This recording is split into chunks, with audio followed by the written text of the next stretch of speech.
আমাকে কেকটা নিয়ে যেতে হবে আমাকে।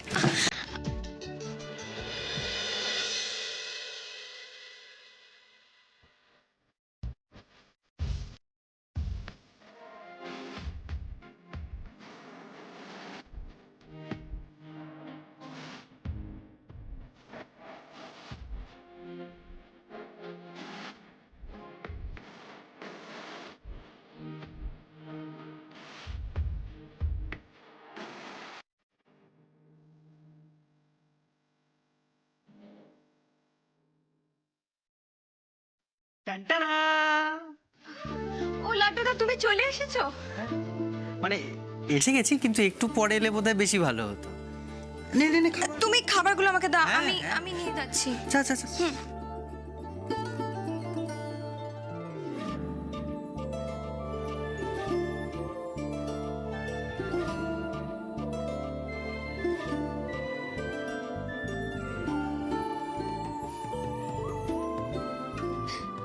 ও কি হলো, কিছু বলবে?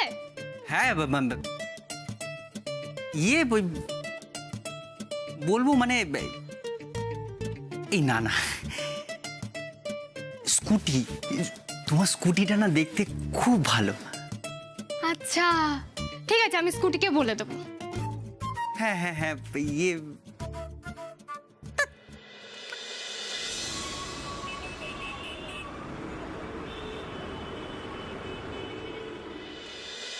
রোমা ম্যাডাম এক প্রকার আমাকে জানিয়েই দিয়েছেন যে আপনার সাথে যোগাযোগ রাখলে আমার পক্ষে ভালো হবে না পুরো কাজবাবু। হয় আপনি আর না হলে আমাদের পার্টি, এই দুটোর মধ্যে যে কোনো একজনকে বেছে নিতে হবে আমার। না না, ফাঁকা আওয়াজ নয়। আপনিও ভালো করে জানেন যে রোমা ম্যাডাম ফাঁকা আওয়াজ দেওয়ার মানুষ নন। তারপরেও শুধুমাত্র আমি আপনার কথাতেই ফিরকির বাড়িতে যাচ্ছি।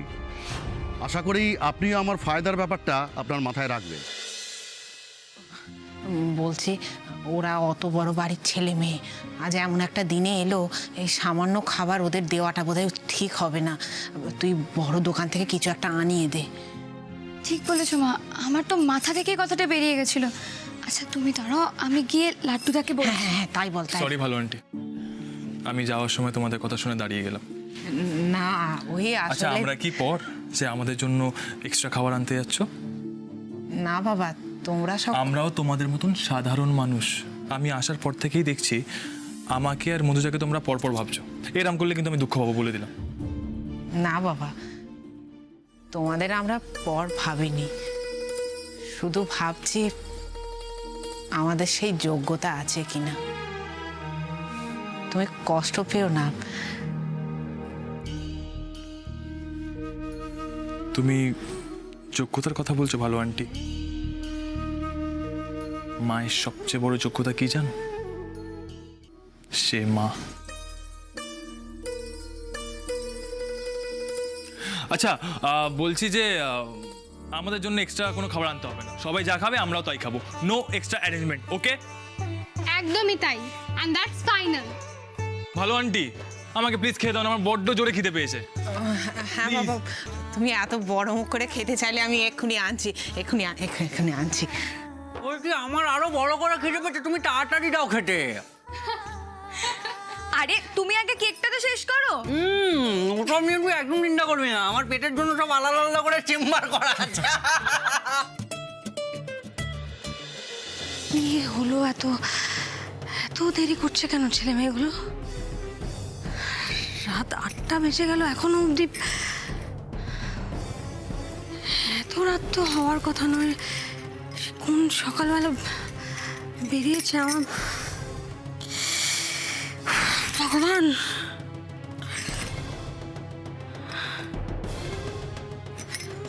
ফোন করবো একটা।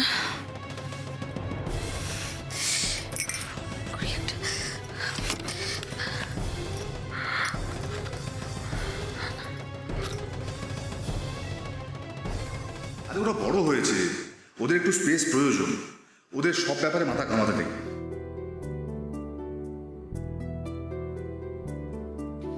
নীলাদ্রির বাবা ঠিকই বলছিলেন, ছেলেমেয়েরা বড় হলে তাদের নিজেদের মতন করে স্পেস দেওয়া উচিত। ওদের মতন করে সময় কাটাচ্ছে ওরা। ফোন করলে ছেলেটা এতদিন পর ফিরেছে, বিরক্ত হতে পারে। একটু সময় কাটাচ্ছে দাদা।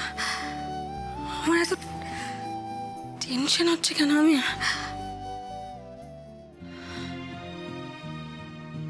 জানি না।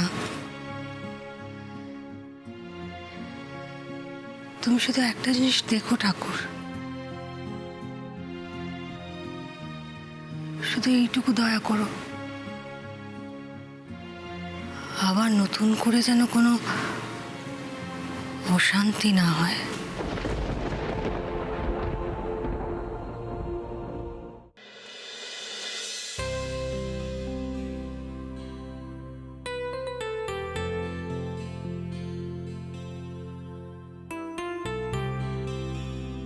আরে বাবা, চাইনিজ!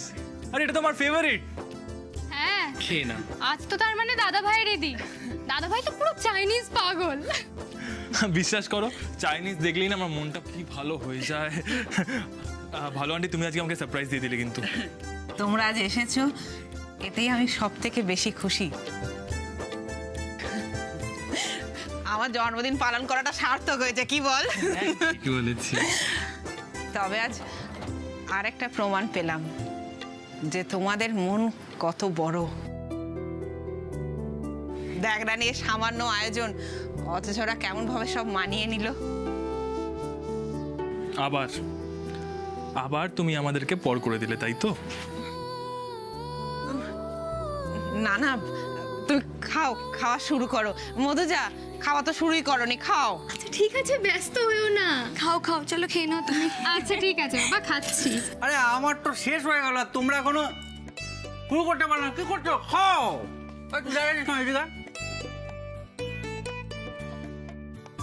কি তুই এখানে দাঁড়িয়ে আছিস কেন? আমার সবে 2টো চেম্বার ভরেছে, এখনো পুরোটা বাকি আছে। আরে নিয়ে আয়, তোকে দিয়ে হবে না, আমি যাচ্ছি, দাঁড়া।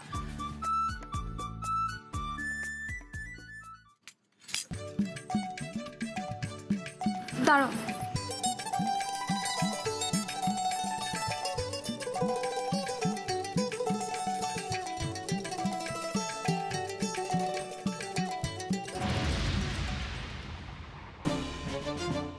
কি করছিস?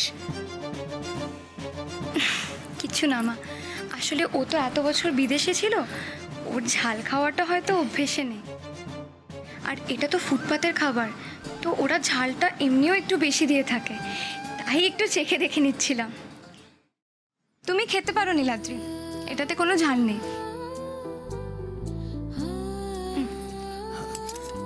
তোমারও তো ঝাল লাগতে পারতো, তোমারও তো কষ্ট হতো। আমার ফুটপাতের দোকানে ঝাল খাবার অভ্যেস আছে। আমাদের ফিরকি রানী সব দিকে খেয়াল আছে।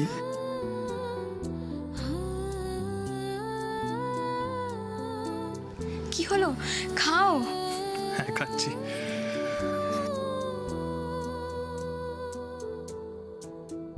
ফিরকি এতটা খেয়াল রাখে আমার। You have made my day. কেউ আছেন?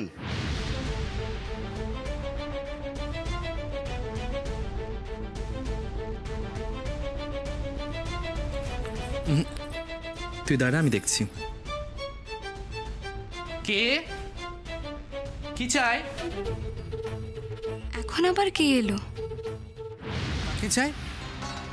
নমস্কার, ফিরকি আছে? আপনি কে আর কি দরকার? আমি তেমন কেউ না, একটু ফিরকিকে ডেকে দিন না। আমাকে ওই পুরো কাজতবু পাঠিয়েছেন, একটা জরুরি দরকারে এসেছি। ভেতরে কত হল্লোড় হচ্ছে, আরে এসে গেছে জ্বালাতে। দূর বাবা, সব মিস করে যাচ্ছি। ঠিক আছে, দাঁড়ান, আমি ডেকে দিচ্ছি।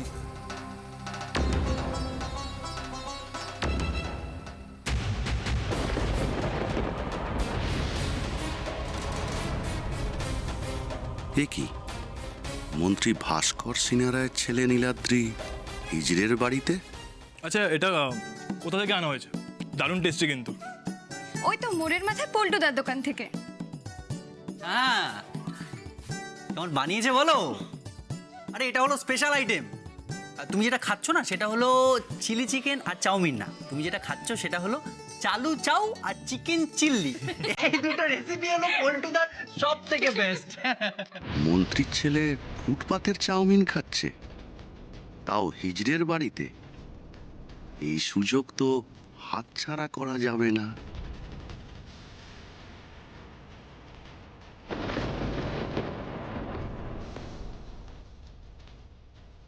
না, লোকটাকে দেখে তো কোনো পার্টির লোকই মনে হচ্ছে।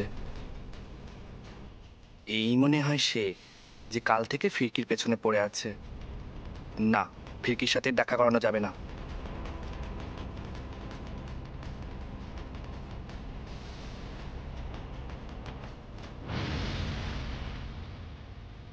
এই যে শুনুন, ফিরকি এখন আসতে পারবে না। যা দরকার আমাকে বলুন, আমি ওকে বলে দেবো। সে কি, এই যে বললেন ডেকে দেবেন? বলেছিলাম, কিন্তু এখন বলছি ডাকা যাবে না। প্লিজ এমন করবেন না, একবার ডেকে দিন না, আমি বেশি সময় নেব না।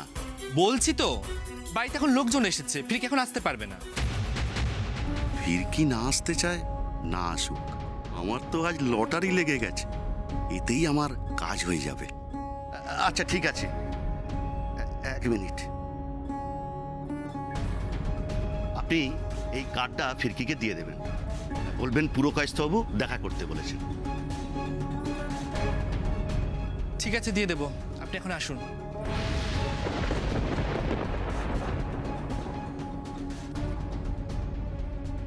অদ্ভুত সব লোক মাইরি, দিন নেই রাত নেই কোথা থেকে যে চলে আসে।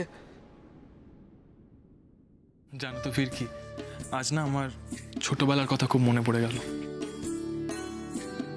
আমি যখন ছোট ছিলাম, ওই ফাস্ট ফুড সেন্টারের পাশ থেকে হেঁটে হেঁটে যেতাম, ওই চাইনিজ খাবারের গন্ধে না জায়গাটা পুরো মোমো করে উঠতো। কিন্তু আমার ফ্যামিলিকে তো জানোই, কোনো দিনও খেতে দিত না। বিশ্বাস করো, আমার খুব লোভ হতো যেন ওখানকার ওই চাইনিজ খাবারগুলো আমাকে ডাকতো, আয় নীলাদ্রি আয় আয়। জানো ভালো আন্টি, ও যখন বিদেশে থাকতো ওখানকার ফাস্ট ফুডও খেত, এত লোভর। বাবা, ওই বিদেশেও ফুটপাতের দোকান আছে? হ্যাঁ ভালো আন্টি, আছে তো। সে কি গো নীলাদ্রি বাবা, আমি তো এতদিন জানতাম বিদেশে কোনো ফুটপাতই থাকে না। আচ্ছা, ওই যে দেশে ফুটপাত থাকে না, তাহলে দোকানগুলো কিসের ওপরে হয়? ঠিক ঠিক, না না, রানী মাসির কথায় কিন্তু লজিক আছে। তো দেখছি টেকু মাথায় বাপড়ি চুল। না না ভালো আন্টি, সব জায়গাতেই ফুটপাত আছে, আর আমি তো ওখানে বেশিরভাগ টাইমে খেতাম। কিন্তু বিদেশে তো শুনেছি সবাই খুব বড় লোক, তা ওরা ফুটপাতে কেন দোকান দেয়? না ভালো আন্টি, এটা তোমাদের একদম ভুল ধারণা। সব জায়গাতেই দুই ধরনের মানুষ আছে, একদল ধনী আর একদল দরিদ্র। শোষক শোষিত দুই ভাগে। আর একদল মানুষের কাছে প্রচুর পয়সা, আর একদল মানুষের কাছে পয়সাই নেই। শুধু তফাৎটা কোথায় বলো তো? তফাৎটা হচ্ছে পোশাক আশাকে। তাই বিদেশের ফুটপাতের সঙ্গে এই দেশের ফুটপাতের কোনো তফাৎ নেই, সবাইকার পেটেই খিদে। তুমি একদম ঠিক কথা বলেছো নীলাদ্রি বাবা। পৃথিবীর সব গরিব মানুষের মধ্যে কোনো পার্থক্য নেই। আচ্ছা হয়েছে হয়েছে, বলছি অনেক ভারী ভারী কথা হয়েছে, এবার নো বিদেশি টক, অনলি দেশি পল্টু। এই ফিরকি শোন, বলছি তুই চাউমিন টাউমিন দে, নীলাদ্রিকে দে, তুই মধুজাকে দে, নীলাদ্রিকে দে দে, আর ও যদি না খায় সবটা আমাকে দিয়ে দে। দাঁড়া তো, এবার আমি তোকে মারবো।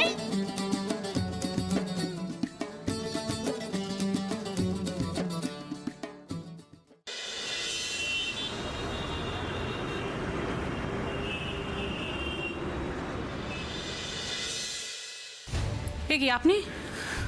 একটা খবর দিতে এলাম ম্যাডাম। মুখার্জিবাবু, আমার প্রচণ্ড তাড়া রয়েছে, আমি একটা জরুরি কাজে বেরোচ্ছি, আপনি কাল সকালে আসুন, ঠিক আছে? দাঁড়ান ম্যাডাম, আপনি তো খেটে খুঁটে পার্টিটাকে দাঁড় করানোর চেষ্টা করছেন, কিন্তু ওদিকে যা দেখে এলাম আপনাকে বললাম, আপনি শুনতে পেলেন না? আমার একটা জরুরি কাজ আছে, আমাকে বেরোতে হবে, আপনি পরে আসুন। হতেই পারে না। এই মুহূর্তে আমি যে খবরটা এনেছি এর থেকে জরুরি কাজ আপনার থাকতেই পারে না ম্যাডাম। কাল তো আমাকে অনেক বড় বড় কথা বললেন, আমাদের মতো লোকের নাকি এই দলে কোনো জায়গা নেই। কিন্তু ম্যাডাম, এই দলে যাদের জায়গা আছে তারা ঠিকঠাক কাজ করছে তো। আপনার সাহস দেখে আমি অবাক হয়ে যাচ্ছি মুখার্জি বাবু।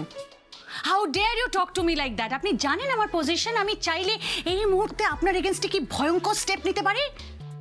জানি জানি ম্যাডাম, আপনি মন্ত্রী ভাস্কর সিনহা রায়ের ডান হাত, আপনার ক্ষমতা তো কিছু কম নয়।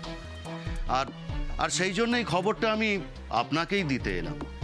আপনি যদি আমার এই খবরটা না শোনেন তাহলে কিন্তু পরে আপনাকে পস্তাতে হবে ম্যাডাম। অনেকক্ষণ ধরে না আপনার হেয়ালি আমি শুনে যাচ্ছি, যা বলার এবার প্লিজ ক্লিয়ারলি বলুন, আমাকে বেরোতে হবে। এক মিনিট ম্যাডাম।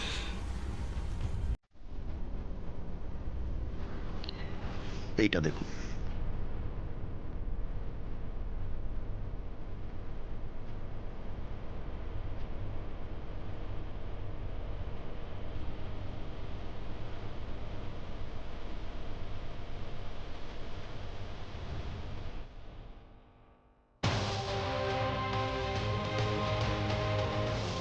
কি ম্যাডাম, বলেছিলাম না এর থেকে জরুরি খবর আর কিছু হয় না।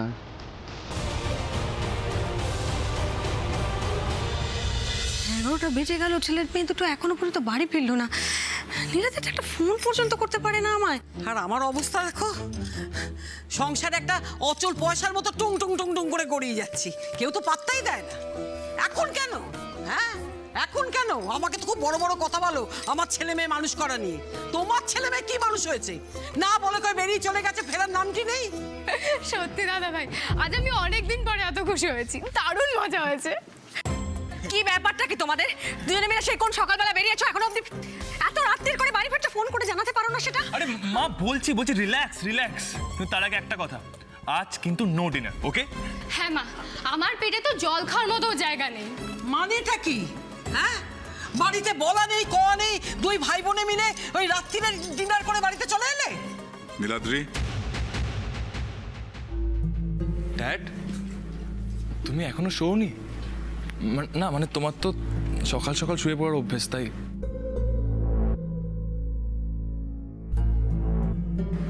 সকাল সকাল শুয়ে পড়ার অভ্যেস। আজকের মতন অভ্যেসটা পাল্টেছিলাম নীলাদ্রি, ভেবেছিলাম সবাই মিলে একসাথে ডিনার করব। Sorry dad, I am extremely sorry. আমি আসলে জানতাম না তোমরা না খেয়ে আমাদের জন্য ওয়েট করছো। জানলেও তুমি আসতে না নীলাদ্রি। রোমা,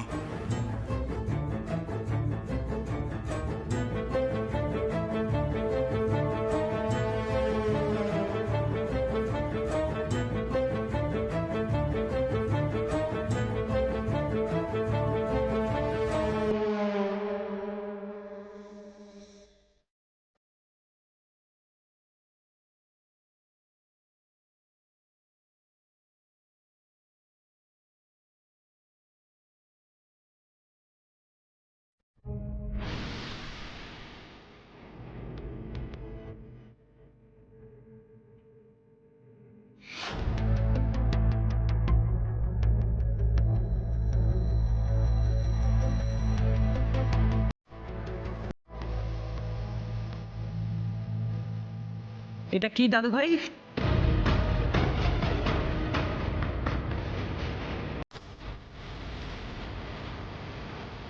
এটা কি?